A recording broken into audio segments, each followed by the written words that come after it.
Ustaz, Ustaz mau nanya nih Ustaz. Masalah bid'ah. Orang tuh umumnya dengar kata-kata bid'ah ini kayaknya tuh udah gerah gitu. Padahal sesuatu yang bid'ah ini nih Ustaz nih. Setahu aneh nih Ustaz, adalah sesuatu perkara yang dilakukan oleh Rasulullah. Yang tidak dilakukan oleh Rasulullah SAW maka dihukumi bid'ah. Ini gimana Ustaz maksudnya Ustaz? Ya ini pernyataan yang sangat tidak benar. Ya, orang yang mengatakan bahwa bid'ah itu adalah segala sesuatu yang Rasulullah tidak lakukan. Nah, ini pernyataan yang sangat salah. Kenapa? Karena tidak setiap yang Rasulullah tidak lakukan itu disebut bid'ah. Kenapa? Karena pertama, Nabi tidak melakukan terkadang karena belum ada pendorongnya di zaman beliau.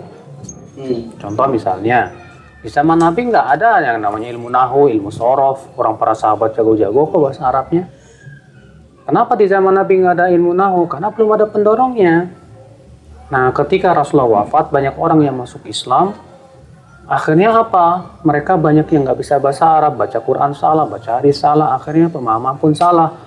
Ini bahaya nih terhadap Al-Quran dan hadis. Berarti pendorongnya sudah mulai muncul. Dan ini masalahnya besar. Maka di saat itu boleh dilakukan. Kenapa? Walaupun nggak ada di zaman Nabi. Kenapa? Karena Nabi tidak melakukan itu karena belum ada pendorongnya.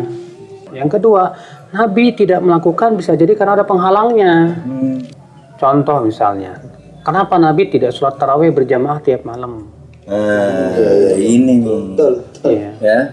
Jawabnya, kata Nabi apa? Aku takut dia khawatir diwajibkan atas umatku. Ini dia penghalangnya. Di zaman Umar penghalang ini sudah tidak ada.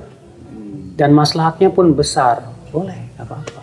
Contoh lagi, di zaman Nabi Al-Quran belum dikumpulkan jadi mushaf. Kenapa? Masih ada penghalangnya. Wahyu belum selesai, masih terus turun. Maka di zaman Abu Bakar kemudian dibukukanlah jadi mushaf. Kenapa? Karena banyak penghafal Quran yang meninggal dunia.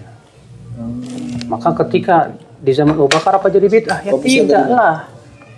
Orang Nabi tidak melakukannya karena ada penghalangnya. Yang masalah itu adalah ketika Nabi tidak melakukan perbuatan itu padahal pendorongnya ada di zaman Nabi. Penghalangnya pun tidak ada.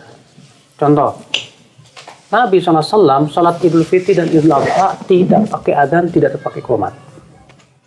Padahal pendorongnya ada untuk adzan. Bisa sebenarnya ya. Penghalangnya pun tidak ada. Nabi bisa menyuruh Bilal. Tapi Nabi tidak lakukan. Maka ini yang masuk padanya yang disebut dengan bid'ah itu. Iya. Makanya di sini perincian ini yang harus kita pahamkan. Kita pahami bahwa orang yang mengatakan bid'ah adalah sesuatu yang Nabi tidak lakukan. Ini definisi yang salah.